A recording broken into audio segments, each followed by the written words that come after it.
a aprovechar mucho, disfrutar, tener mucho, mucho acceso pues a elementos desde la práctica empresarial, conocer muchos temas desde la experiencia de la doctora Ana María. Muchas gracias por este espacio. Estamos entonces en este momento con 8 participantes y yo hice pues una presentación, una conversación previa con ella, entonces ya muchos de ustedes los conocen, más o menos el perfil y demás. Confirmemos por acá que sí esté grabando para tenerlo como sí, ya tenemos la grabación, perfecto. Entonces, bueno, doctora, bienvenida, muchas gracias. Aquí estamos y quería pues agradecerle nuevamente. Vamos a tener como parte pues de los espacios de la universidad en el MBA y con algunas personas de la comunidad conocer un poco más de su trayectoria, tener algunos ejemplos, algunos elementos que se asocian a la toma de decisiones o a la práctica pues administrativa y a la parte de liderazgo en las empresas. Va a ser pues un espacio que esperamos sea muy enriquecedor. Estamos entonces acá voy a compartir pantalla para hacer inicialmente una presentación de la doctora Ana María y luego pues ella nos dará ya su saludo y vamos como avanzando con algunos de los temas que he propuesto para que tengamos esta conversación, ¿cierto? Voy a poner por aquí con presentación, a ver, ¿dónde está disculpen, pongo por aquí el inicio para poder ver, vista, está como en versión de vista patrón, no está funcionando muy bien aquí, no me aparece la opción de pantalla completa, disculpen un Sí, segundito. abajo. La Ya, tienes abajo. sí, estaba Ujú, tapada por uno de ujú. los mensajes. Entonces, listo, por aquí estamos.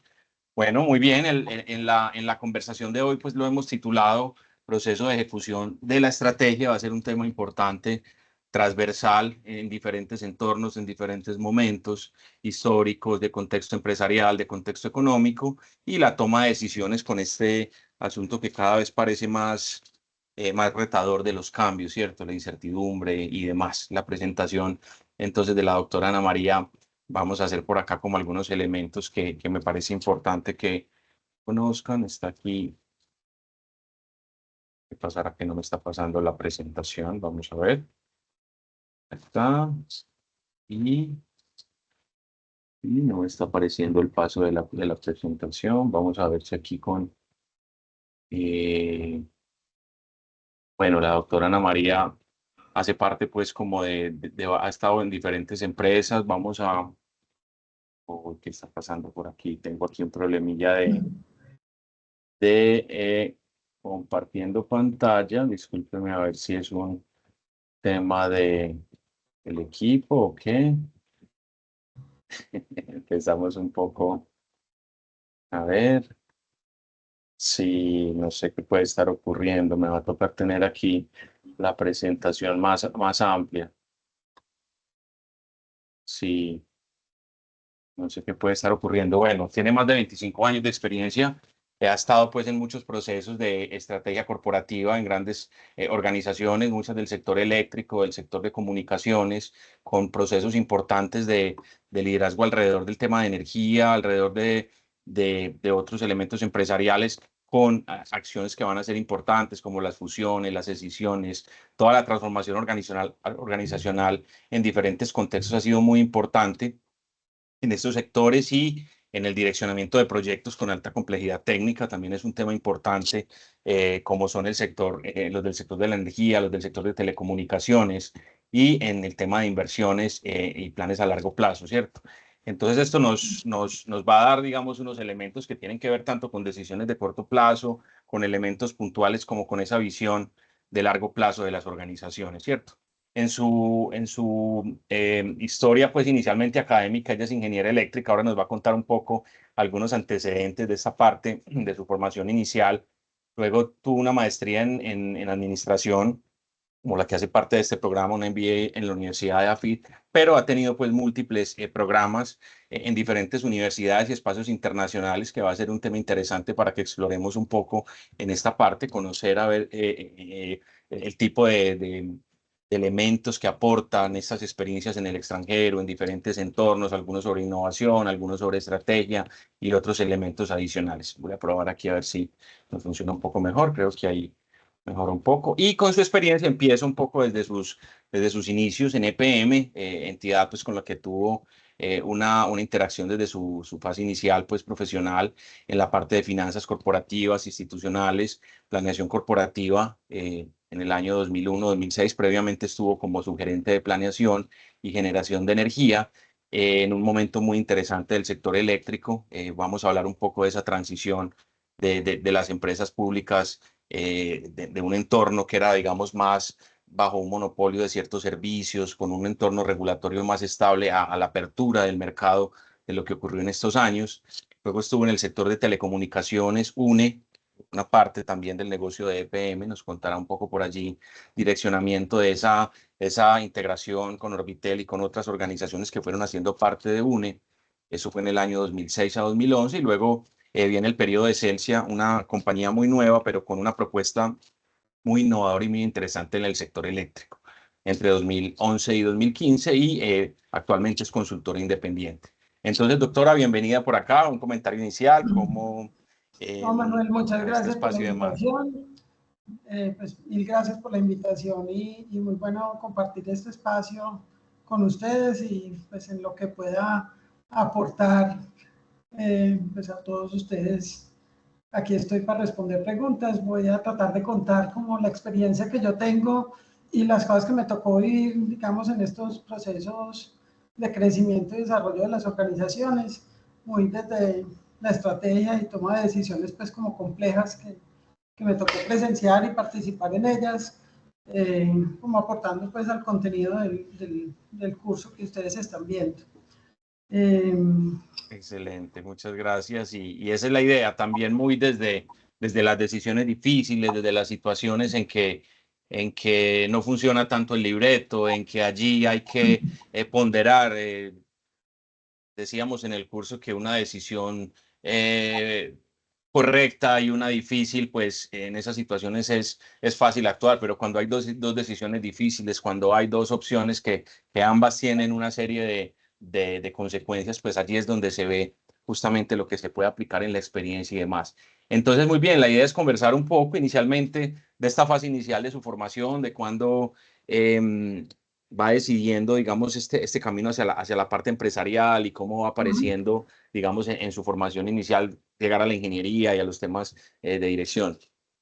Sí, a ver, les cuento un poco, pues yo arranco, cuando empiezo a estudiar, le contaba a Manuel que yo tuve como una confusión y como ustedes también hablan de decisiones de tipo personal, yo arranqué y me presenté a dos carreras, a publicidad y a ingeniería eléctrica. Pues obviamente las dos carreras nada tenían que ver la una con la otra. Me atraía mucho el tema de creatividad que había en el tema de publicidad y como todas las historias que uno podía contar alrededor de eso. Pero por el otro lado, me gustaban mucho los temas de ingeniería y específicamente la eléctrica, de pronto influida pues por una serie de cosas personales, pero siempre me gustó pues como el área de las ingenierías y escogí la eléctrica. Yo cuando ya estaba terminando la carrera, en esa época en Empresas Públicas de Medellín, había un programa que recibía estudiantes, no en modo de práctica como es hoy en las universidades, sino que se llamaba estudiante de medio tiempo. Era un contrato laboral en donde uno trabajaba un año y después de eso era como una especie de un buen periodo de prueba, y si uno servía, era muy probable que después lo vincularan ya del todo como ingeniero. Entonces, yo me empecé vinculando a Empresas Públicas de Medellín, me vinculé a un área que se llamaba Programación y Control Generación, en donde teníamos que hacer como una revisión de todos los recursos de generación que tenía en ese momento EPM y programar su utilización en el tiempo. Entonces, como por hacer un símil de lo que recientemente vivimos pues, con el fenómeno del Niño, que los embalses están bajitos, que no hay agua, que no ha llovido, que qué vamos a hacer, que tienen que generar las térmicas. Entonces, digamos que desde el punto de vista de empresas públicas había un área dedicada al control de esos recursos de generación y cómo generaban para el país. Entonces, esa fue como la primera experiencia. De ahí, doctora, ahí hay un tema importante que es el inicio, el perfil de esa organización, ¿cierto? Una organización muy pública, todavía, digamos, había un tema más digamos, más estable en el largo plazo? ¿Cómo era más o menos digamos, el ambiente organizacional? Porque usted estuvo, digamos, en ese proceso y va a ser importante en los temas de más adelante. Sí, el tema, digamos, eh, era una empresa muy técnica. De hecho, pues digamos que si uno puede hablar de los componentes, pues como de cultura que habían allá, era que la gente era admirada por su conocimiento técnico en lo que le tocara, si era financiero, si era que sabía de presas, de hidroeléctricas, entonces el experto en eso. Uno respetaba mucho a la gente de allá, independiente pues de otras calidades humanas que pudieran tener por el conocimiento. Y también la forma de ascender dentro de la empresa era eso, o sea, la experiencia, la capacidad de trabajo, el conocimiento, el estar permanentemente aprendiendo. Creo que eso fue lo que nos tocó, no nos tocó una empresa pues como de pronto lamentablemente puede ver uno hoy que son esos temas políticos pues las afectan mucho más. También una época de carreras muy largas, ¿cierto? De personas que Sí, duraban mucho tiempo en las organizaciones y tenían, sí, digamos, ese ADN tatuado en la organización. yo veo las generaciones de ahora que quieren ser jefes rápido, pero a uno ya le tocaba esperar que el otro como que casi que se muriera. Entonces, sí, eran realmente carreras largas y de gente de mucha experticia y que permanecía mucho y muy estable dentro de la empresa.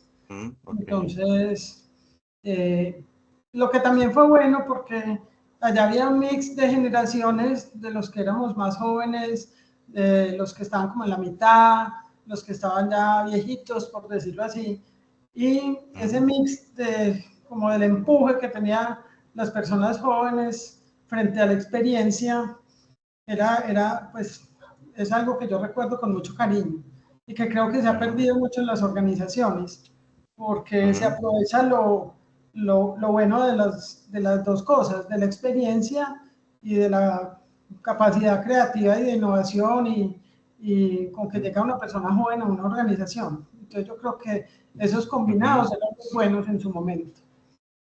Sí, muy bien. ¿Y ahí cómo inicia esos primeros retos de liderazgo, de responsabilidades más grandes? Usted también veo que llega a un MBA y va, digamos, como configurando eso. Podemos ir Yo, viendo como esa parte. lo que estudié, lo estudié pues por gusto y por la necesidad que tenía por los cargos que tuve en EPM. Entonces, digamos que la primera experiencia, para ir mencionando cosas que hoy le parecen a uno muy triviales, pero fueron cambios importantes en EPM. En EPM, cuando se hacía un proyecto, no se le medía la rentabilidad financiera. Un proyecto se medía por su rentabilidad social. Y había metodologías que le permitían a uno ver, pues, cuánto era, digamos, el beneficio que tenían personas de bajos ingresos, cuánto empleo se generaba, etcétera, etcétera, pero la rentabilidad social se medía y había un tope que daban los bancos multilaterales que le decían a uno que la rentabilidad de un proyecto era del 12%. Yo creo que las primeras cosas que empezamos a hacer era que, pues por la situación del país y demás, empezamos a mirar la parte financiera y a decir, no, pues es que esto no es solamente que sea rentable socialmente, sino que sea rentable para la empresa, para que sea sostenible en el tiempo. Y empezamos a hacer evaluaciones financieras de proyectos. Y creo que yo fui la primera persona en hacer un ejercicio de evaluación financiera de un proyecto de generación. De hecho, esa fue mi tesis cuando hice la especialización en finanzas y evaluación de proyectos en la Universidad de Antioquia, que es una de las especializaciones que yo hice. Yo para esa época pues ya estaba trabajando en lo que es planeación generación, que para que todos entiendan qué es lo que hacen es que hacen los estudios necesarios para saber qué proyectos de generación de electricidad se construyen para el futuro de la empresa. Entonces de ahí salieron proyectos, pues el más sonoro hoy, aunque no me gustaba, era Ituango, pero pues eso es otra historia larga, por Sí, la forma en que llegó el proyecto pues a la empresa, pero proyectos como por C3, como por C4, como Nechi, otros proyectos se estudiaban para ir viendo qué inversiones iba a hacer la empresa futuro. Entonces digamos que... pero disculpe, puntualizar, hay un tema que es muy particular de ese sector y de ese momento que eran los largos periodos de planeación. El sector eléctrico, y lo mencionábamos en uno de los espacios académicos, toma mucho tiempo en los requisitos ambientales, requisitos técnicos, la maduración, y hay que hacer unos ejercicios de muy largo plazo donde hay que ir alineando todas esas fuerzas.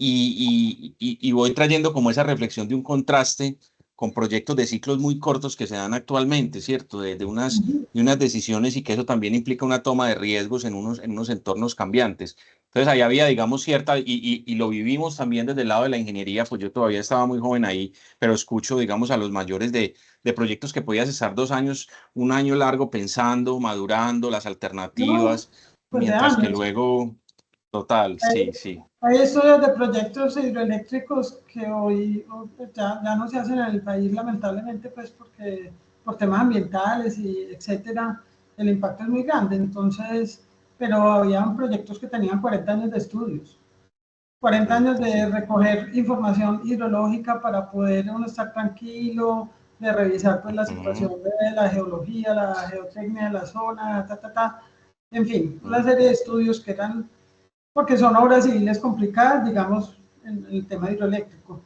En esa época había dos opciones para uno construir, casi que la hidroeléctrica era la preferida y la térmica era como la llanta de repuesto. La Ujú. térmica era algo que no como que, sí, hay que tenerlas porque lo necesitamos para la confiabilidad, lo vimos ahora pues con el niño que se necesitan las térmicas para poder generar cuando hay un verano muy fuerte. Entonces, el estudio hidroeléctrico, de todas maneras, y sobre todo las de este tamaño, que llegan a ser como Ituango, pues que finalmente va a tener una capacidad de 2.400 megavatios, que eso es muy grande, pues esos son estudios y estudios y estudios para uno estar cubriendo los riesgos que pueden salir durante la Ujú. construcción del proyecto. Total. Entonces, digamos que todo eso se evaluaba y a partir de Ujú. ahí se decidían pues cuáles eran los proyectos que seguían. También fue una época particular el sector eléctrico. Hubo un apagón, hubo un tema de estrés del sistema. Sí, Digamos, estamos hablando de esos años 90. En el año sí. 95 empieza la bolsa de energía, cambia el negocio. Venimos de pronto de un negocio con unos esquemas más estables, y empieza la competencia, una empresa pública, pero que tiene que estar en juego con otros actores que empiezan a aparecer. Muy interesante ese momento. Sí, ahí confluyen como dos cosas, lo que tú mencionas. Por un lado, desde finales de los años 80, o sea, por allá en el 89, ya se empezaron a presentar una ola de modernizaciones, lo que llamamos la segunda generación de reformas de servicios públicos eh, en otros países del mundo. Eso ya se estaba empezando a estudiar y ya habían equipos de trabajo inclusive interdisciplinarios con autoridades gubernamentales y personas de las diferentes empresas de energía que todas eran públicas y regionales en su momento. Entonces había equipos pues estudiando cómo podían ser esas reformas, pero digamos que en un paso, en una forma más pausada. Ujú. Y coincide que en el año 92 se presenta un racionamiento de energía, una sequía supremamente fuerte, tal vez uno de los fenómenos del niño, que en esa época, pues hoy hablamos inclusive con mucha, no sé si ignorancia o ingenuidad del fenómeno del niño, porque realmente es un fenómeno que la gente no comprende Ujú. totalmente en qué consiste. Para esa época el fenómeno del niño era una cosa que se sabía que existía por ahí, pero no se sabía como exactamente su afectación. Entonces un poco tomó por sorpresa al sector, se habían hecho evaluaciones de cómo venía, cómo se iba a proyectar la generación para un tiempo dado y no se vio ningún riesgo. Y resulta que el riesgo se ocurrió. O sea, se Fue habían hecho previendo. evaluaciones con hidrologías, digamos, del 80% de probabilidad de ser superadas, cosas así, y de un momento a otro aparece este fenómeno con una intensidad que no la habíamos visto y Ujú. hace una afectación tal que tuvimos un racionamiento de prácticamente 13 meses. Eh, Ujú. perdón, prácticamente de 13 meses y eso, pues eso fue un tema mayor, pues de hecho, Ujú. el último proceso penal alrededor de eso terminó en el año 2000, 10. O sea, casi 15 años después. 15 años después. Sí. Tremendo. Sí, sí, sí. Entonces ahí confluyen esas dos cosas. Entonces, ¿qué se hace? Ese racionamiento lo que hace es acelerar una serie de reformas, no solamente la reforma de cómo funciona el mercado energético en Colombia, sino que acelera también un cambio en la mentalidad de cómo debe ser la expansión del país. Entonces, pues tiene, digamos, como esos dos temas. Ahí se inicia el mercado de energía. ¿Y por qué hablamos de mercado? Porque es que antes de eso existían unas empresas regionales y el concepto de estrategia no existía. O sea, yo no tenía que competir con nadie por un cliente, yo no tenía que ver cómo le iba a ganar. Mi labor dentro de empresas públicas de Medellín, en el cargo que me tocara, era hacer lo que correspondiera para garantizar la cobertura y un adecuado servicio público en el área de cobertura mía. Entonces, en ese momento era Medellín, área metropolitana, y entonces lo que había que garantizar era que la gente tuviera agua, energía, telecomunicaciones y ya. Ese era el trabajo que había que hacer y la tarea era muy clara. Cuando hablamos de que empieza un mercado, es que hay unas actividades que cuando se hace el análisis de todo el tema de servicios públicos, entonces se dice, bueno, aquí hay unas actividades del sector, en el caso eléctrico y en el caso de las telecomunicaciones, que pueden ser sometidas a competencia.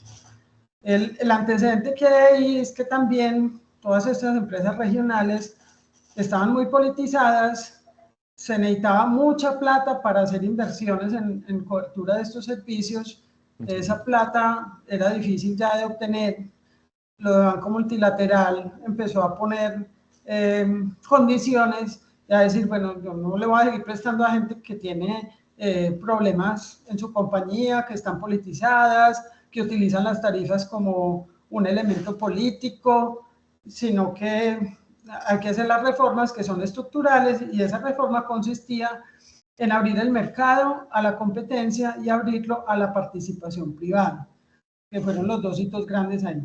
Entonces de ahí empiezan a aparecer, algunos de estos servicios se vuelven competidos y empiezan a aparecer otros actores en el sector que no eran las empresas tradicionales. Una pregunta, ¿y cómo se ve eso desde ya el interior de la organización, los retos? Y ahora me gustaría que le demos como una línea a ese tema del cliente, porque ahora lo dijiste de paso, no, el cliente estaba ahí, estaba garantizado, pero hoy en día incluso es una gente clave. Y vamos a hablar de telecomunicaciones, donde también nos empoderamos escogiendo empresas, escogiendo servicios, y hoy está súper empoderado el cliente también. EPM, digamos que era como el bicho raro de estas transformaciones y de hecho se volvió lo que soy, un gran grupo empresarial, porque en teoría, pues era, en teoría no, y en la práctica era una empresa eficiente, siendo pública, porque había un acuerdo, digamos, histórico de respetar a EPM y no politizarla. Entonces, eso se cumplía y eso funcionaba como una empresa privada internamente, o sea, no había esos problemas de que es que aquí en un cargo técnico van a poner a no sé quién porque lo dijo el alcalde, no, era una cosa que se respetaba mucho y eso, digamos, nos dio una posición fuerte en su momento para tomar estos retos. Pero el primer reto, cuando aparece ese tema de mercado de energía y mercado de telecomunicaciones y aparece la palabra competencia, ahí aparece el tema de estrategia. Porque finalmente la estrategia, pues, lo que busca finalmente es que la organización sea capaz de ser sostenible, de crecer y hay que pensar ya cómo es que yo voy a competir y cómo le gano a los otros jugadores que van apareciendo en el mercado. Claro, tiene que ver con organizarse, hacer apuestas, organizarse, hacer renuncias también. Sí, hay que transformar la organización en todo, en su liderazgo, en su mentalidad, en sus procesos, en su estructura organizacional, en su forma de entender al usuario de servicios públicos, porque cuando no hablan de usuario, es un señor al que yo le presto un servicio, pero él no tiene opciones. Entonces, pues típicamente uno decía, no, el usuario está bien atendido, pero ya cuando se trata de ver que llegan otros competidores y le pueden ofrecer el mismo servicio que yo, y de pronto pueden tener unas ofertas de valor mejores, entonces uno dice, wow, ¿y yo cómo voy a hacer eso? Ese concepto de orientación al cliente dentro de la empresa fue un concepto difícil, porque si bien había una conciencia de que el usuario era primero, que eso era importante, porque era cambiar la palabra usuario por cliente, era entender que el cliente podía tener otras, que ese producto lo podíamos moldear de alguna manera para que para el cliente quedara más fácil, me explico. Eh, hacer paquetes de servicios, ser capaz de decirle a una persona, venga, tiene dificultades para pagar los servicios, venga, yo le hago la financiación, venga, que va a instalar gas en su casa. Pues para historia de todos ustedes que deben estar muy jóvenes, apenas en el 91 empezamos a tener gas natural en Medellín. Entonces había que ayudarle a la gente a que cambiara todos los electrodomésticos y la red interna de la casa. Pero eso fue todo un proceso para tomar la decisión de financiar eso. La gente no tenía con qué romper, cambiar las tuberías en la casa, poner los gasodomésticos. Y entonces hubo muchas discusiones de ver cómo se lograba financiar y esa era la manera de llegarle al cliente para que tomara el servicio. Entonces se hicieron inversiones muy grandes en tubos grandes, cómo se transporta el gas y todo eso, pero cuando llegamos a llegar a la casa del cliente, no teníamos como esa sensibilidad de qué significa hacer una propuesta de valor al cliente y decirle, venga, yo sé que a usted eso le vale mucha plata, yo se lo financio. Eso son cosas que demostraban que todavía no teníamos como esa orientación al cliente. Claro. Son Bueno, decisiones también que implican unas apuestas sobre un campo incierto, ¿cierto? Y las discusiones internas, no sé qué elementos podría haber ahí, nos estamos metiendo en un negocio que no ha sido el tradicional, es que nosotros no sabemos hacer eso. Ese tipo de barreras que aparecen, sí. ¿cierto? Que muchas veces hay que tomar ese campo porque si no la organización se queda atrás, lo vamos a ir viendo Y con de hecho diferentes la movidas. organización no es capaz de migrar a la misma velocidad en todos sus servicios. Me explico. ¿Mm? El negocio de energía, como fue tan tocado en su mercado, digamos que eh, eso fue un impulsor del cambio importante. El tema de telecomunicaciones, que ahorita lo tocamos pues un poquito más a fondo, también. Pero cuando uno mira el ¿Mm? servicio de aguas, cambiar la mentalidad de la gente en el tema de aguas y alcantarillado ha sido, en mi concepto, complejo. Porque Es como no difícil. tenían la amenaza de la competencia, ahí Ujú, realmente EPM no, pues por la forma en cómo está regulado y está conformado ese sector, no era tan atractivo hacer adquisiciones de acueductos, los procesos que se utilizan, y menciono un caso, ustedes conocen los Vactor, ¿cierto? Que son esos camiones que destapan las alcantarillas. ujú. Sí. Hacen un lavado a presión para hacer el mantenimiento de todas estas redes, sí. Bueno, Ujú, cuando EPM trató de comprar una empresa de acueducto, que la primera que compró fue Aguas del Retiro, el Retiro Antioquia, entonces empezaron a tratar de manejar eso. Y una cosa es un acueducto construido para una ciudad densa como Medellín, y otra cosa es un acueducto construido para un pueblo que tiene mucha ujú. densidad, tiene baja densidad, tiene un casco urbano pequeño y tiene eh, mucha dispersión Extracción. de casas en áreas rurales. Ujú, Entonces yo me acuerdo que llevaron el Bactor para allá porque había un problema, le metieron el Bactor y literal pues lo que hicieron fue levantar el pavimento, era tanta la ujú, fuerza que tenía ese carro para hacer pues su trabajo que casi ujú, desbarata eso. Entonces es ujú. simplemente como por ejemplificar pues que no es tan sencillo pues el tema de crecer y Claro. comprar Y cosas adaptarse, porque ahí van a aparecer y muchas otras adaptarse, sí. empresas que van llegando. Yo le invito aquí un tema de entrar al campo un poco ya de las finanzas. Usted estuvo en finanzas institucionales, planeación corporativa, digamos que es un cargo ya que empieza a tener un alcance a toda la organización.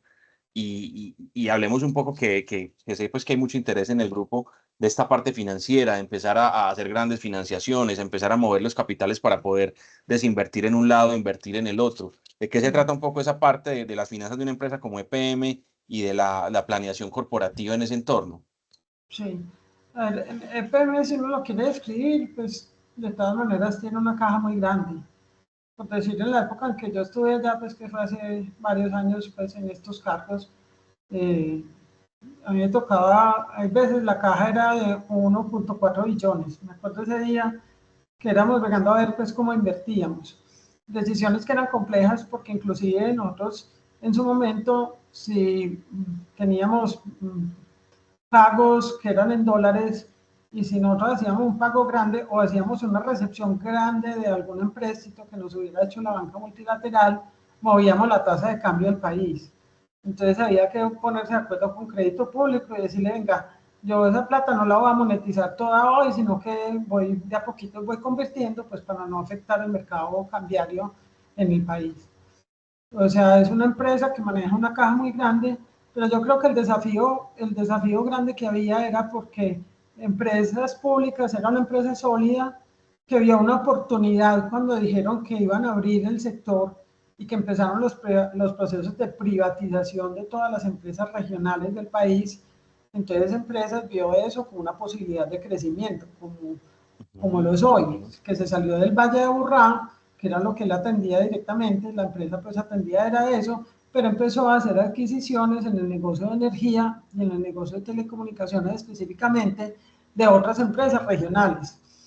Entonces no era privada, pero se actuaba como privado y fue y compró un montón de empresas. Entonces compró 7 Claro. empresas de telecomunicaciones, compró varias empresas de energía. De hecho, hoy es el distribuidor más grande que hay en el país.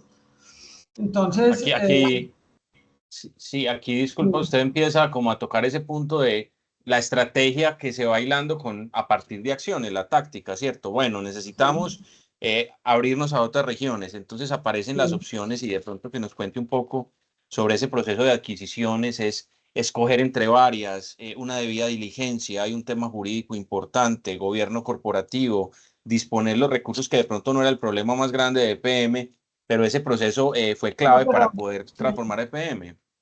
Entonces, primero pasaba por un análisis de la opción de inversión. Entonces, estaban privatizando la empresa de telecomunicaciones de Manizales.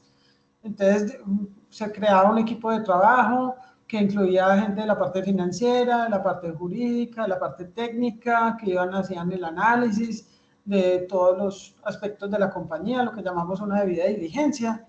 Y ya con esa información se hacía un modelo financiero para mostrarle a la empresa, pues primero, si eso era buen negocio y segundo, cuánto había que pagar por eso o cuánto estamos dispuestos a pagar.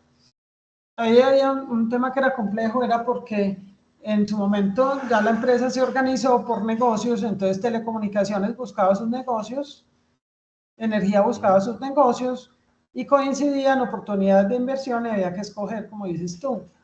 Entonces empieza, ¿cuáles esos criterios que hay que hacer pues, para escoger si yo invierto en telecomunicaciones en una empresa que puede ser vital para la estrategia de telecomunicaciones o si más bien meto esa plata en una inversión en energía? Yo creo que ese fue el desafío más grande que hubo y se resolvió un poco con plata. Voy a decir por qué. Porque en ese momento yo era de la parte de planeación corporativa que tenía lo que era la planeación financiera y mercado de capitales, o sea, conseguir los recursos para la empresa de endeudamiento. Y tuvimos que hacer una estrategia de decir, bueno, aquí poner a competir opciones va a ser muy complicado en algún momento porque son opciones que son importantes. Entonces tenemos que hacer una estrategia de cómo somos capaces de ir al mercado de capitales, abrir cupos de crédito preaprobados, tener listas financiaciones con bonos en el mercado, tener abiertos cupos con banca internacional, de manera que cuando lleguen esas opciones, pues ojalá no haya que escoger. Obviamente, cada una de ellas tenía que pasar un filtro, pero entre dos buenas, no tener que escoger. En algunos momentos sí hubo alguna selección de esas opciones y digamos que no estábamos como, era difícil, porque como había cierta libertad de toma de decisiones en cada uno de los negocios, pues finalmente acababan discusiones bastante acaloradas, porque el de energía defendía lo suyo, el de telecomunicaciones defendía lo suyo y había que empezar a mediar en esas discusiones para tratar de buscar la mejor decisión de la empresa. Ahí hay un campo muy importante, muy relevante también para la formación desde la parte académica. Cuando ya esto tiene cierto tamaño, va a la junta. Entonces hay que hacer unos procesos de preparación de esa información? ¿Qué tal era la experiencia en ese momento?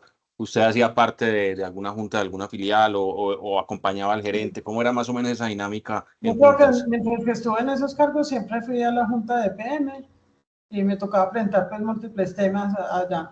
Y también participé en muchas de estas juntas, tanto de las telecomunicaciones como de las de energía. ¿Mm? Sí. ¿Mm? Eh, Ok. La preparación para la junta, claro, pues porque es que no solamente es por el hecho de que está una junta directiva, sino porque PM, por ser una empresa pública, y esto sí ¿Mm? era pues un lema que teníamos, y yo específicamente pues a nivel personal, es que cuando uno es público, empleado público, tiene que estar sujeto al escrutinio, eso tiene que ser claro para uno. Entonces uno tiene que dejar documentado y organizado por qué fue, qué pasó, cómo fue la toma de decisiones, en qué ¿Mm? información se apoyó, por qué se tomó la decisión, y ser muy ¿Mm? juicioso en tener todas esas cosas documentadas y organizadas. Entonces, no solamente Claro. porque la Junta del órgano superior que toma las decisiones, sino porque había que tener todos los respaldos necesarios para poder en cualquier momento sustentar. De hecho, yo en este momento todavía tengo 2 closets en mi cuarto útil con información de EPM, por si todavía preguntan, porque uno responde hasta 20 años después de haber terminado el trabajo. Tremendo, tremendo el compromiso ahí. Ya la vamos a dar paso al tema un poco de comunicaciones, pero hay un campo que es interesante, que es el de las negociaciones, ¿cierto? Todo esto no se da en un camino pavimentado, siempre hay gente que se No, opone, en las juntas siempre hay un vendedor que está completamente con otra percepción de precio o de valor de su compañía. Entonces hablemos un poco de esos conflictos que aparecen ahí, de cómo sortear esas dificultades en los campos de negociación y de contrapartes difíciles. bueno, aquí una historia empata con la otra. Y ¿Mm? menciono el caso pues de UNE, o sea, entonces EPM empieza a hacer un montón de adquisiciones, pero el problema de las adquisiciones, la gente se anima mucho a comprar empresas y eso se vuelve como un boom, pero después ¿Mm? uno qué hace con la empresa, ¿cierto? Entonces lo que había que Ujú. resolver es cómo empresas empieza a actuar como grupo empresarial, y se hizo en ese momento una consultoría en donde tratamos de definir cuál era la estrategia de cada negocio, ya ampliada con todas esas adquisiciones que se habían hecho, cómo EPM se conforma como grupo empresarial, y una de las decisiones que surgió de ese tema fue escindir el negocio de telecomunicaciones. El negocio de telecomunicaciones, que en el pasado, cuando uno pensaba en el teléfono fijo que había en la casa, ese teléfono fijo se parecía mucho al servicio de agua, de energía, en sus Ah, procesos y demás, pero cuando yo pienso en las ujú. telecomunicaciones de hoy, que son otra cosa, eso ya nada tiene que ver. Entonces, lo que se decidió Ah, fue escindir ese negocio, y precisamente por la convergencia, todas las empresas de telecomunicaciones se fusionaron en lo que es hoy Tigo, que conocemos como Tigo. Eso era UNE EPM Telecomunicaciones. Disculpe, Ya, doctor, hay un comentario sobre el contexto del país, de pronto no lo tienen muy fresco. Antes había un gran telecom, era el Estado, prestaba el servicio, tenía todo el monopolio, sí. o hacer una llamada a larga distancia era un asunto complicado, la Mm. calidad pues era la que hubiera en la red, pero no más. Y esta apertura empieza a tener muchos pasos, más o menos en el 98, después de que ya Telecom empieza a soltar parte del mercado, larga distancia, aparecen compañías como Orbitel, aparecen, digamos, algunos agentes no muy grandes, pero empieza a darse como esa liberación. Y hay varios servicios. Había televisión por cable, por otro lado, en la parte de televisión, estaba la telefonía de larga distancia. Todavía no había llegado el celular, pero sí estaba ya formándose un nuevo negocio. Es Sí, importante eso. sí. Es que ahí suceden dos cosas. Como lo había mencionado, ya se había dado como un boom de transformaciones de la prestación de servicios públicos en el mundo, aceptando la competencia y la liberalización del mercado y la participación del sector privado, ¿cierto? Y paralelo con eso, el sector de telecomunicaciones tiene una evolución tecnológica enorme.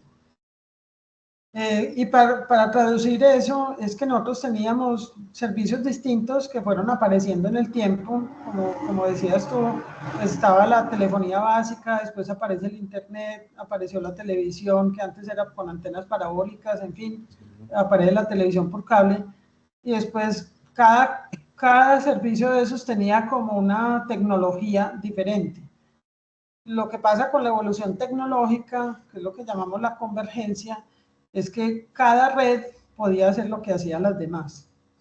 Entonces, ¿qué empezó a pasar, por ejemplo, con las empresas de telecomunicaciones de EPM? EPM tenía empresas dedicadas a cada servicio de esos, pero resulta que cada empresa, con la tecnología que fue evolucionando, podía prestar los servicios de las otras. Entonces llegaban de dos empresas, de Empresas Públicas de Medellín, propiedad de EPM, a ofrecer el mismo servicio. Y ahí aparece un caso que tú me mencionabas ahora antes de la clase. Orbitel, que era una empresa de larga distancia, privada, en donde EPM tenía participación, pero el manejo ahí sí era absolutamente privado por parte del Grupo Sarmiento. Entonces ellos dicen, no, pues es que yo no me voy a quedar en larga distancia nomás, si yo lo que tengo me sirve para prestar internet. Y apareció la tecnología, pues que era el WiMAX, que el WiMAX fue una tecnología fijo móvil que apareció en su momento, que al final no se volvió el estándar, pero ellos empezaron a poner ese negocio. Y por el otro lado, EPM, que era dueño de la mitad de Orbitel, poniendo redes de internet. Entonces empezaron a canibalizar entre empresas del mismo dueño. Ese fue uno también de los impulsores del cambio y la integración de una Orbitel. No, venga, somos las dos empresas más fuertes, las vamos a unir y después vamos a ir pegando todas las otras que ya son más locales para hacer un solo negocio de telecomunicación que maneje una oferta de servicios convergente al mercado, y ahí es donde aparecen productos que pues todavía nos siguen vendiendo eso, el triple play, aunque ya la voz para qué y la televisión para qué casi. Pero de ahí ya partió eso. Ahora, eso uno dice muy fácil, no, vendo los tres productos, pero eso significa transformar completamente esas organizaciones. Y si uno va a hablar de retos de esa integración, primero estábamos uniendo una empresa que venía de lo público con una totalmente privada, que aunque PM se parecía mucho a un privado, no lo era. Entonces ahí hubo un choque de culturas muy tenaz. Por el otro lado, estamos manejando la convergencia. Entonces, yo eso lo hago con un ejemplo. Antes, inclusive todavía pasa, cuando yo me voy a pasar de casa, pues yo que quisiera que llegue un solo señor y me instale la televisión, el internet y el teléfono fijo si lo quiero. Pero eso eran procesos separados y en áreas separadas.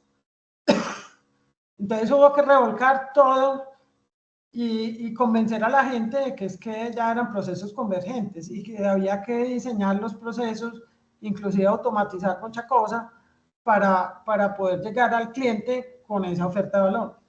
Entonces, es difícil pues en tan corto tiempo explicar, pero eso supuso demasiados retos.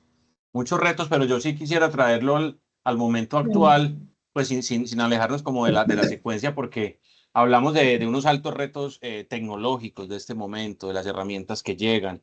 La apuesta cuando leí un poco pues el caso de WiMAX, era que había un camino que era ese y otro era LTE, que después le da el paso a lo que tenemos hoy. Había que apostarle y eran apuestas de millones de dólares con una... Y yo diría que uno desde una dirección de una compañía de estas nadie tiene el conocimiento tecnológico completo, eso tiene unas complejidades atrás. Cuando empezaba a leer un poco del espectro y viene una subasta del espectro y hay que entender que el que gana ahí es donde puede jugar y competir. Entonces, digamos, hablar un poco de esos entornos de tecnologías cambiantes, pero el negocio va a una velocidad muy, muy amplia. Entonces, es una toma de decisiones sobre un entorno riesgoso, pero que eso es lo que hace que las organizaciones o puedan tener aciertos o tengan reveses también. Ahí es donde uno aprende distinto al sector eléctrico, porque yo fui a telecomunicaciones y después me volví al sector eléctrico y ya uno ve como que es un sector más pausado y de pronto da para otras decisiones, pero en el caso de telecomunicaciones, pongamos hoy están haciendo la apuesta del 5G. El 5G es una tecnología muy robusta que no está diseñada para ser utilizada en los celulares que tenemos hoy, pues para ver la película más rápida, ¿no? El 5G está diseñada y que tiene que ser una red muy robusta y muy buena para que en un futuro un carro autónomo no lo mate a uno. Porque imagínense donde haya latencia o haya problemas si uno va en el carro autónomo y eso se desconecta de la red y usted a dónde va a dar, al río Medellín.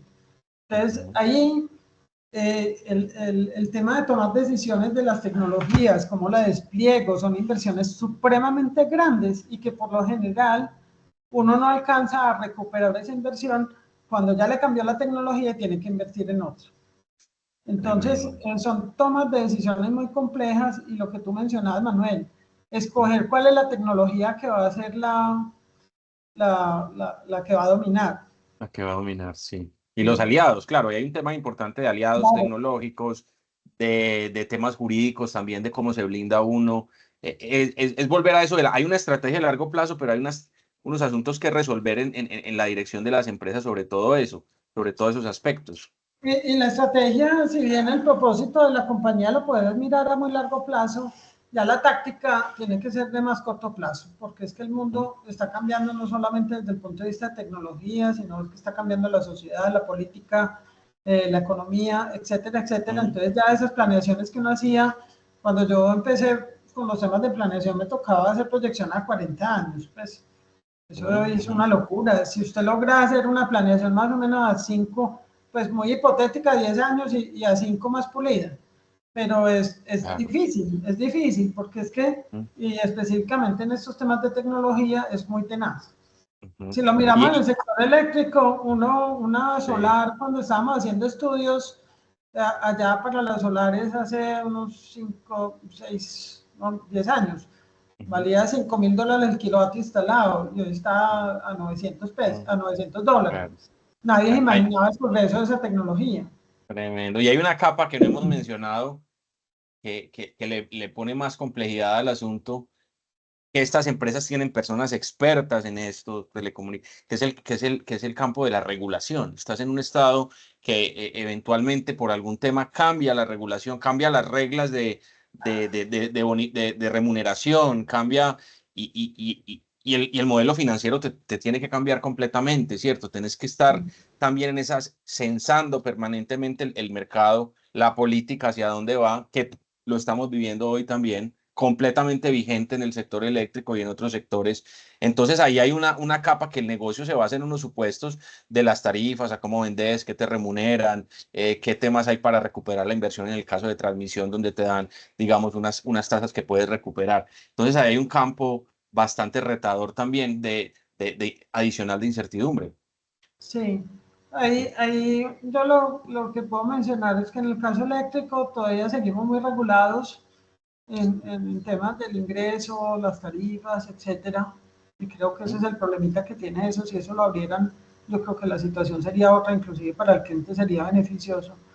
Pero en telecomunicaciones, y en el caso colombiano, nosotros estamos en la cuarta generación de reformas, donde ya el interés de la regulación nada tiene que ver con cuáles son los costos y cuáles son los ingresos. Hay suficiente competencia para tener un mercado dinámico y ya lo que busca el gobierno es el servicio universal.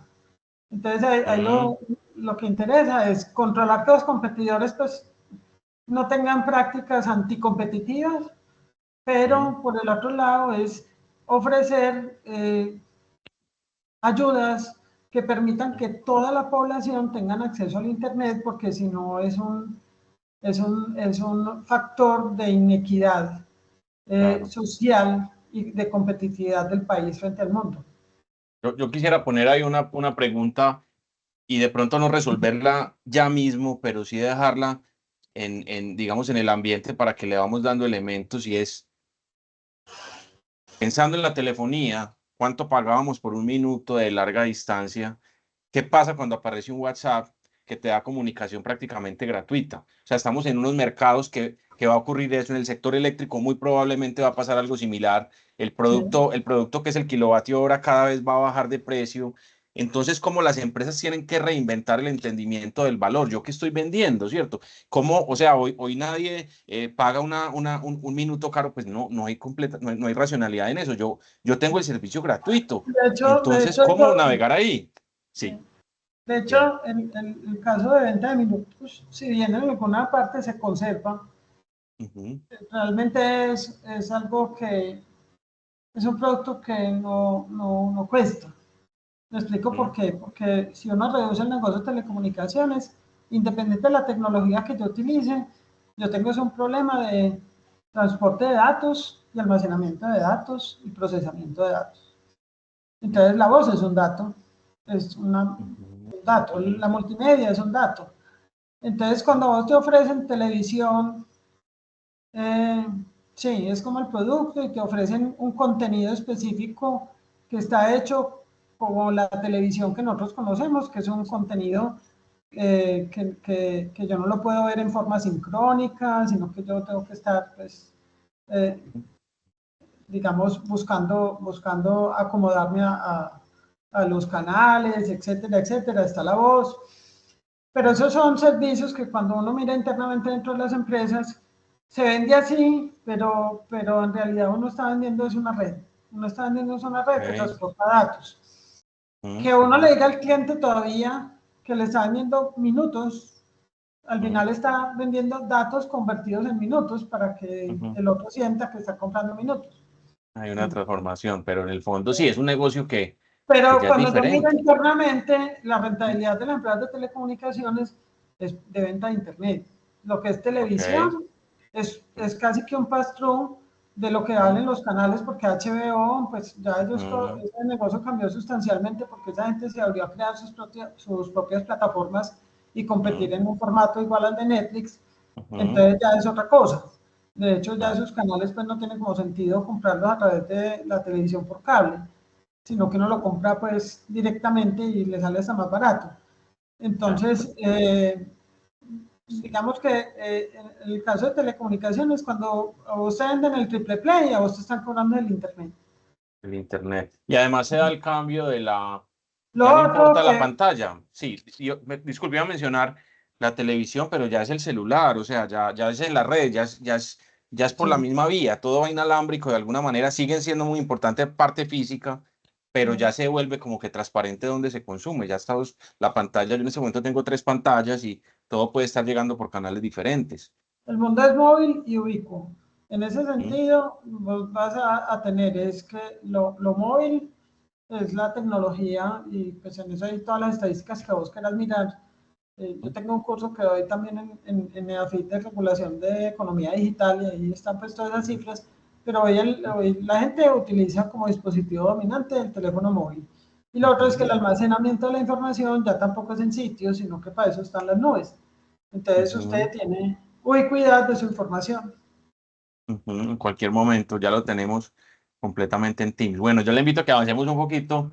Vamos hacia sale usted Bueno, de PM y aparece otro reto importantísimo. Llega una organización que está en transformación. Yo voy aquí a contar bueno, no sé si de pronto hay algún otro tema sobre la parte de PM antes de pasar a hablar un poco de Celsia, de Colinversiones y de no, dale. esta fase.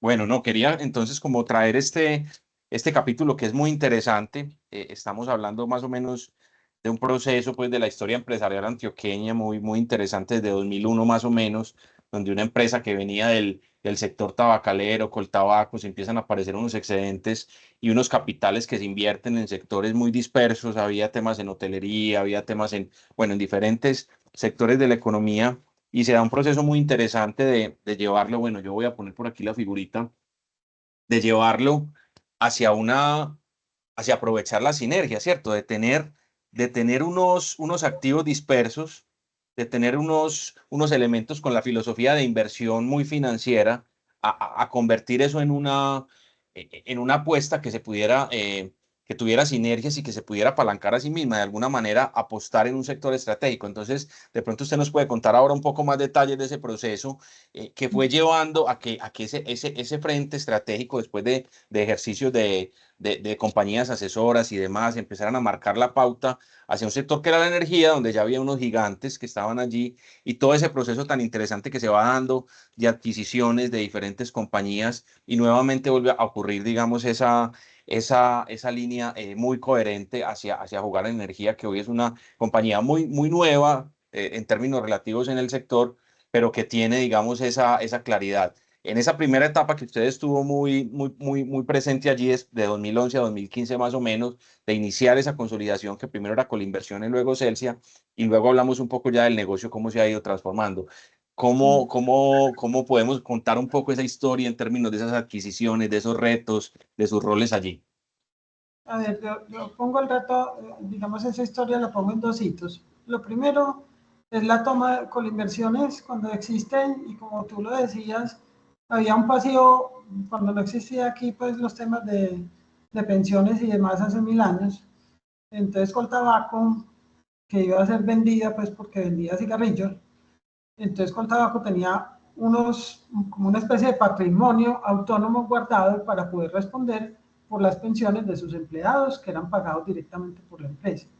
Pero para poder preservar ese patrimonio, digamos que empezaron a hacer inversiones diversificadas, minoritarias, en un montón de sectores que no tenían nada que ver el uno con el otro, lo que tú decías, hoteles, seguridad industrial, bueno, había 1000 cosas allá, participaciones pequeñitas, y eso era un manejo de bolsa de valores.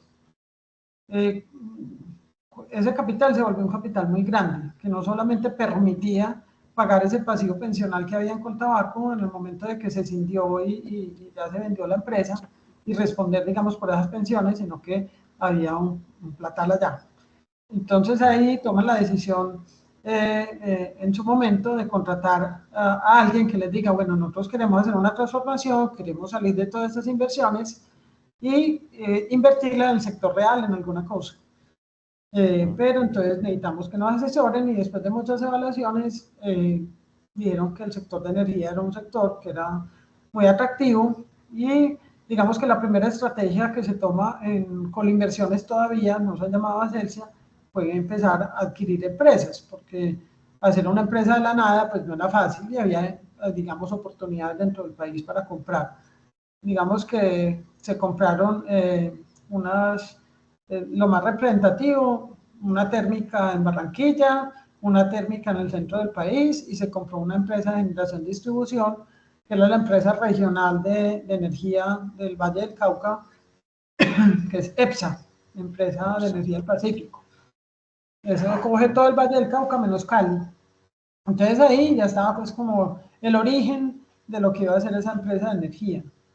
En el momento que a mí me invitan a participar, digamos que el reto es porque allá eran un equipo muy pequeño, todos muy financieros, acostumbrados a comprar y vender acciones, pero realmente el manejo del negocio no era como fuerte. Entonces empezaron a llegar gente que viniera del negocio, que ayudara a estructurar, listo, ya compramos todo esto, pero venga, pues armemos la empresa de energía.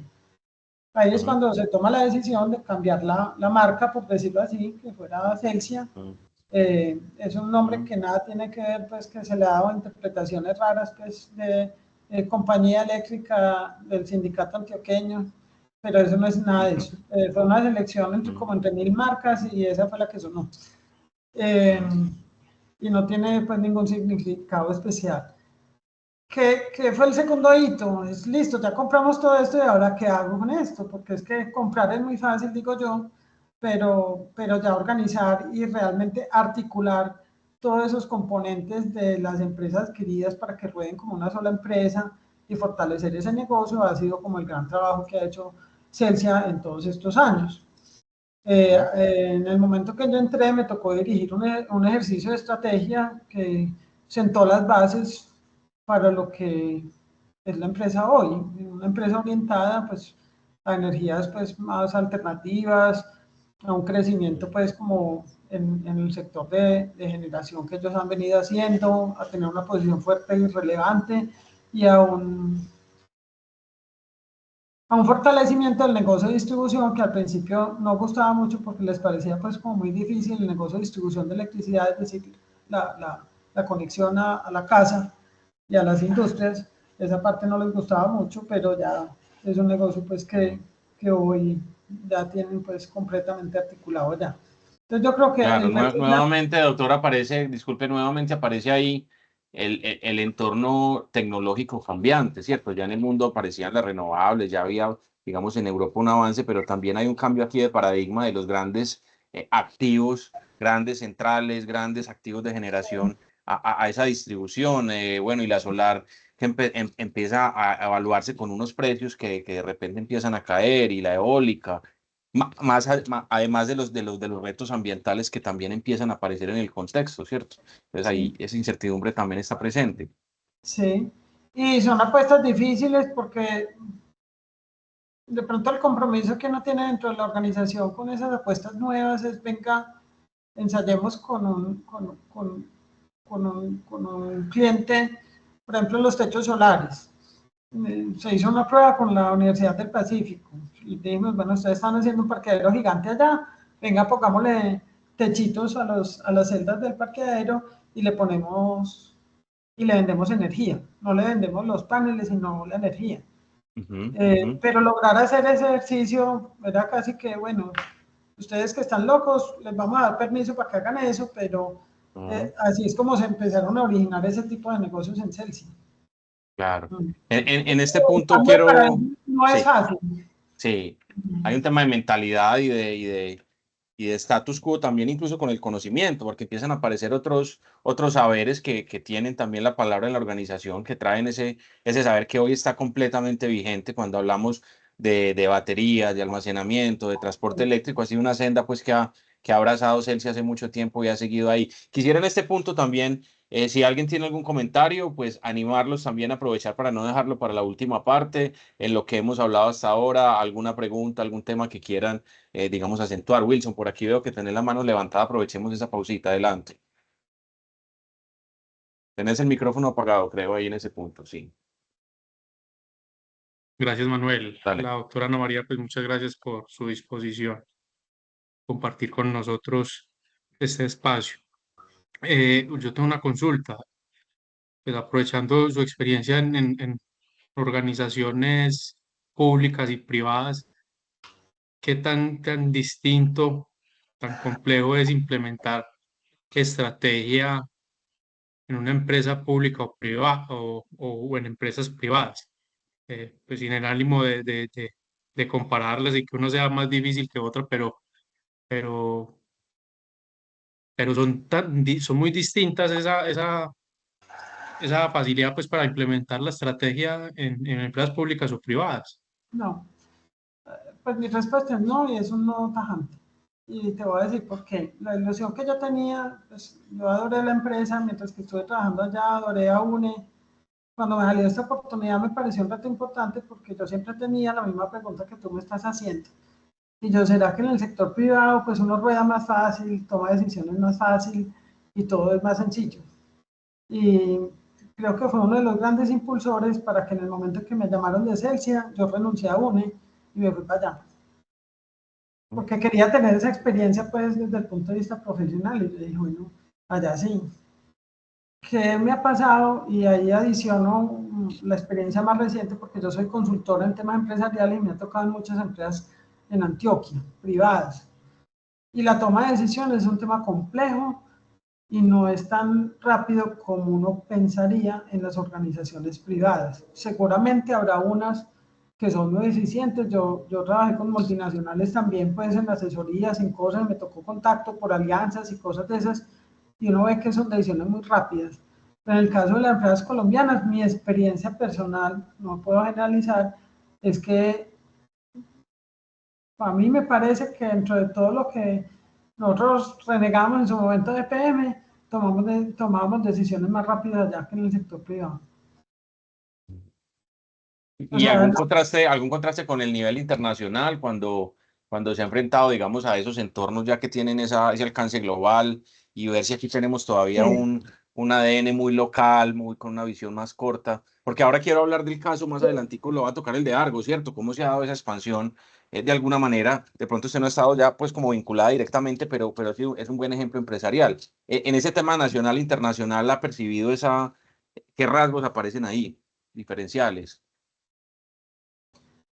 A ver, ya la expansión internacional, pero como, ¿qué aspecto querés mirar ahí, Manuel? No, cuando te refieres de trabajar, por ejemplo, en la asesoría de una compañía ya internacional, por ejemplo, que está llegando a Colombia o que está, digamos, en algún sector y que tiene alcance global, percibe algunas prácticas diferentes que de pronto tienen una formalidad o una aproximación diferente. Menciono varios casos. El caso de Milicom, allá hay una regla en la empresa en su momento cuando ellos empezaron con el tema de movilidad solamente, no la gran Tigo que hay ahora, sino en su momento, y le decían a uno, usted tiene que tomar decisiones y si está, digamos, trabajando con un par suyo y tienen que tomar una decisión en 20 minutos después de conversar y tener la información suficiente. No son capaces de tomar la decisión, eleve eso al jefe superior para que tome la decisión.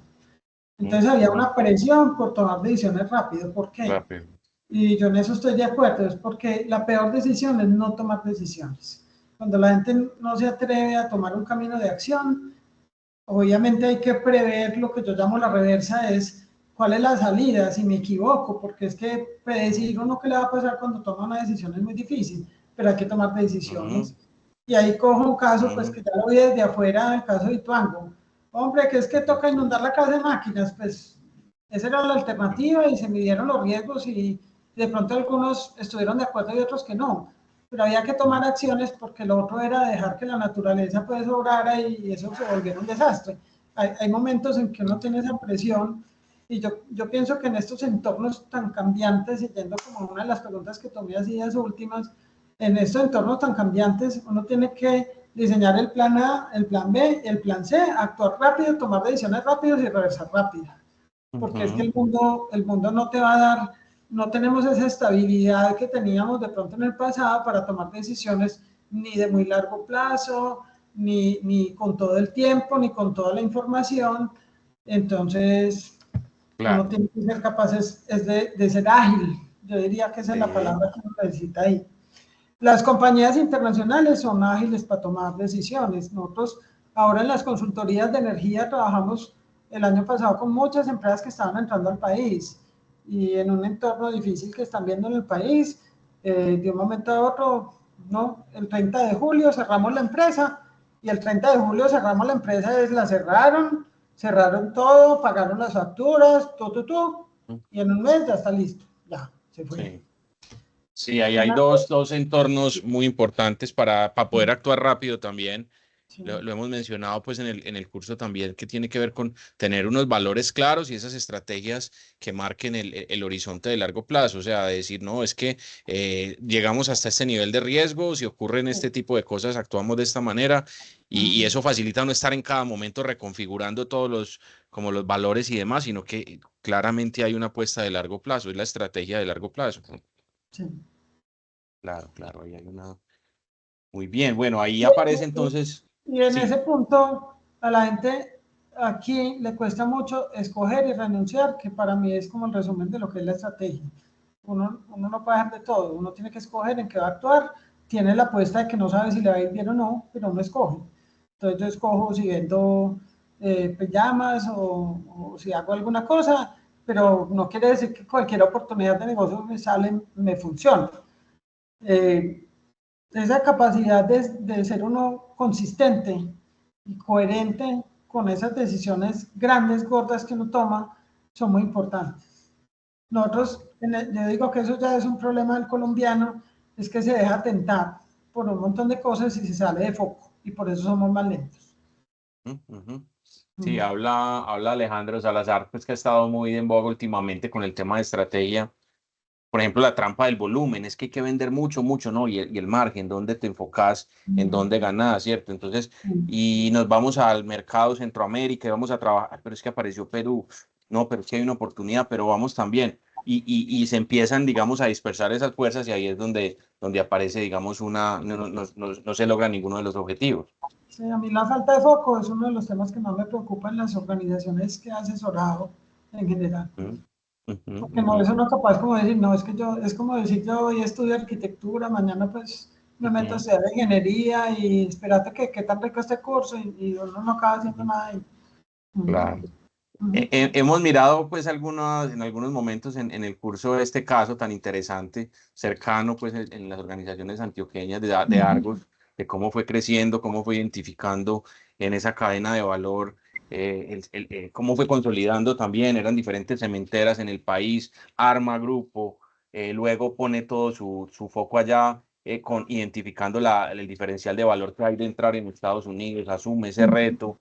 Aparece un tema, pues escuché una entrevista muy interesante en su momento con el doctor José Alberto Vélez, que contaba todo ese proceso, desinvertir en carbón, que era un activo importantísimo, y poner esos recursos para poder entrar más fuerte en Estados Unidos, luego en qué plantas se ubican, en qué zonas, y esta última movida que hubo el último, al inicio del año, de comprar esta parte pues, de Summit, de la parte de agregados y complementar de una manera muy coherente su negocio. Entonces es un caso muy destacado de esto. De pronto, algún comentario mirando esto desde afuera, también entendiendo que Celsia tenía cierta cercanía a este gran grupo y a esa visión ya global. ¿Había algún tipo de interacción, directrices? ¿Cómo era estar, digamos, ya en ese conglomerado? Vale, pues a mí me tocó la transformación de Cementos Argos a Grupo, porque es que Grupo no existía antes, sino que cuando Argos empezó a participar en Colinversiones, que eso fue una jugada para poder comprar EPSA, que ahí fue cuando aparece pues, digamos, Argos como inversionista. Entonces es una empresa cementera dueña de una empresa de energía, así de sencillo. Pero empiezan a ver, en un análisis que hacen en Argos, empiezan a ver que hay un montón de activos que tiene Argos que pueden dar lugar a nuevos negocios en la compañía. Entonces ahí aparece inicialmente una desagregación de negocios, de activos que no son productivos para el negocio de cementos, pero que por sí mismos pueden hacer un negocio diferente. Entonces aparece Impactia, que es un negocio de bienes raíces. Las cementeras tradicionalmente compran muchas tierras, entonces ellos tenían mucha tierra, nació Pactia, que al principio pues empezó a buscar la manera digamos, de habilitar terrenos para que vendérselos a los constructores para que ellos hicieran desarrollo inmobiliario.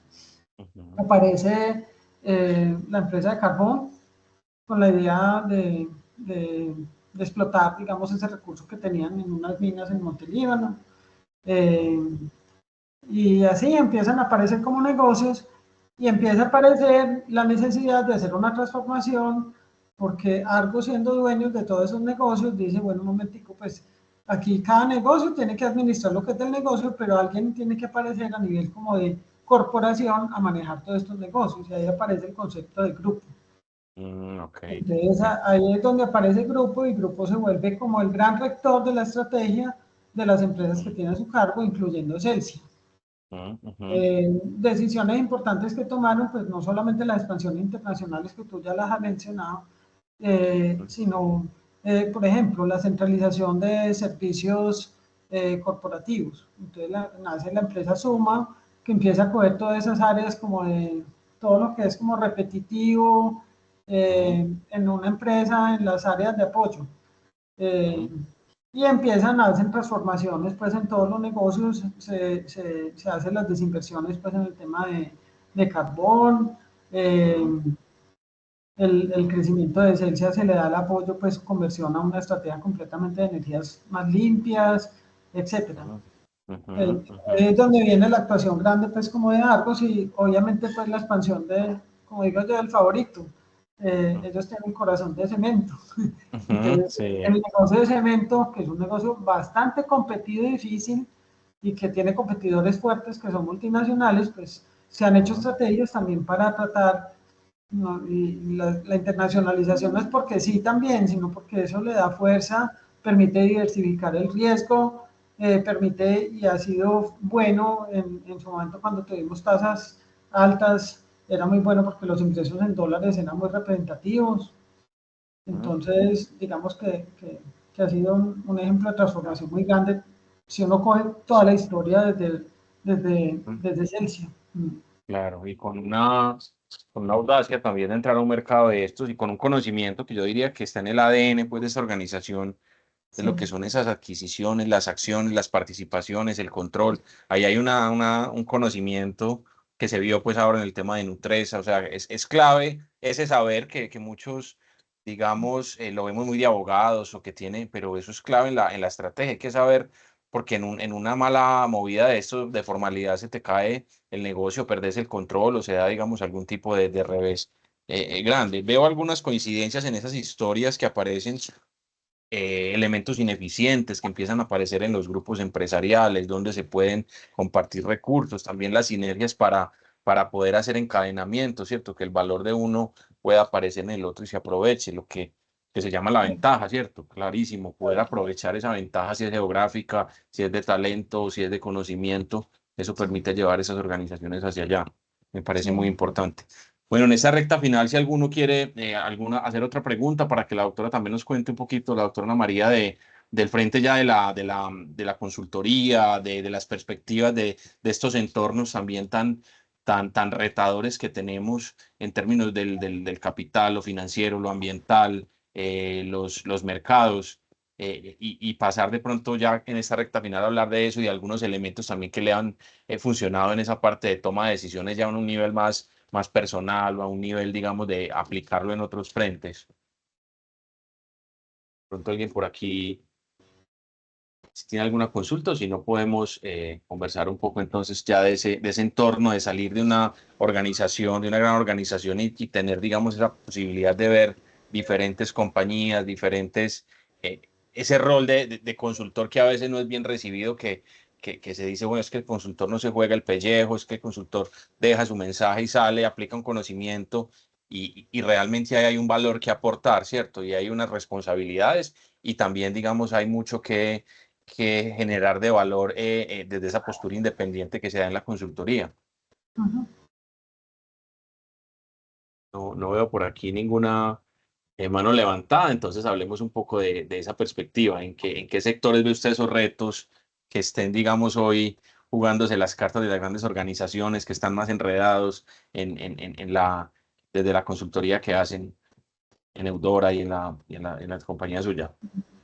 Digamos que el aporte que uno trata de dar en estas consultorías es que, y digamos que esa es como la propuesta de valor que yo tengo, es que eh, yo nunca he sido consultora pura y dura. Yo viví los consejos que doy, soy porque tengo la experiencia en ellos, ¿sí me explico? Eh, Hablando de un consultor típico, pues en estrategia, es muy rico ir a una empresa y decir, es que venga, hagamos esto, hagamos lo otro, pero otra cosa es cuando uno le deja la tarea de decir. Y a mí sí me tocó trabajar duro en las transformaciones que me tocaron en IBM, en Celsia y en UNI, y con procesos muy duros desde el punto de vista cultural, desde el punto de vista humano, técnico, estratégico, de toma de decisiones. Y entonces uno lo que trata de aportar es ese conocimiento, pero ya desde el hacer y no solamente desde el pensamiento.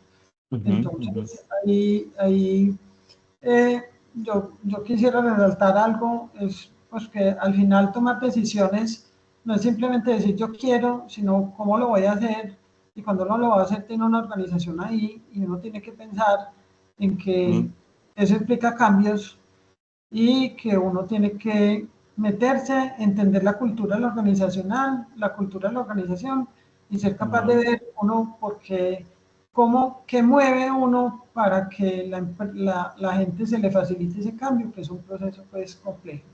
Eso es algo, pues, yo siempre, en todas las transformaciones que me tocaron, el tema humano es un tema que es crucial y sin eso esas transformaciones no funcionan. Entonces es un tema que yo recomiendo enormemente que le paren bolas a eso, porque eso no es simplemente venga, fusionemos dos empresas y vengan a ver, empecemos a trabajar, eso no funciona así, se demora mucho tiempo. Ok, en ese punto me Mm. gustaría como para ir ya cerrando en caso de retos de entrar a sectores nuevos, o sea, cuando de pronto usted, en un caso hipotético, entrar a un sector en el que usted necesita asesorar a alguien, tenemos a alguien aquí del sector educativo, por ejemplo, María José, que está muy vinculada a este tema, como esos principios generales de por dónde empezar a generar impacto en una organización, en los grupos, desde el liderazgo. También Manuela está en la parte de la interculturalidad y la internacionalización de una entidad como la Universidad de IA.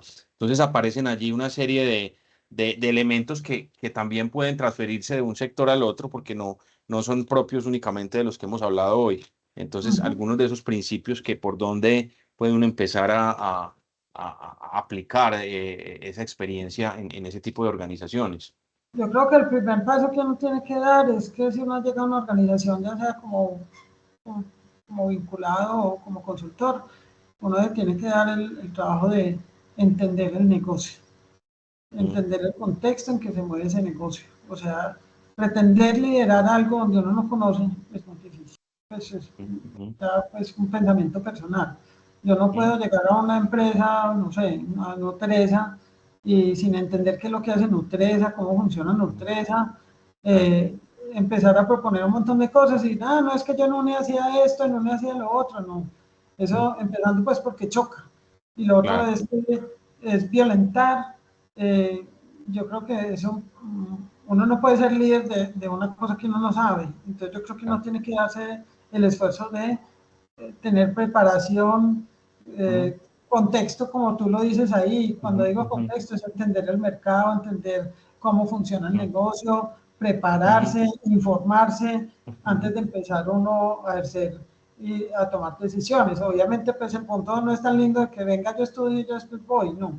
Pero hay que hacer un esfuerzo importante de entender uno a dónde está llegando. Y de hecho, pues las asesorías con las que yo arranco, lo primero que hago es tratar de tener un entendimiento, lo llamo el assessment de la organización, es entender qué estrategia tienen, cómo vienen funcionando, cuál es el negocio, cuál es la organización, eso cómo funciona, cuál es la cultura. Y apenas yo estoy empapada de todo eso, ya soy capaz de decir, bueno, de pronto a esto le sirve esto, le sirve esto, le sirve esto. Pero, sí, hay unas preguntas que deben ir más allá de la operatividad, ¿cierto? De la parte técnica del producto, que es la pregunta esa de fondo por el valor, ¿cierto? ¿Yo qué vendo? En términos de qué está comprando el cliente cuando adquiere mi producto en su mente, cómo percibe el valor.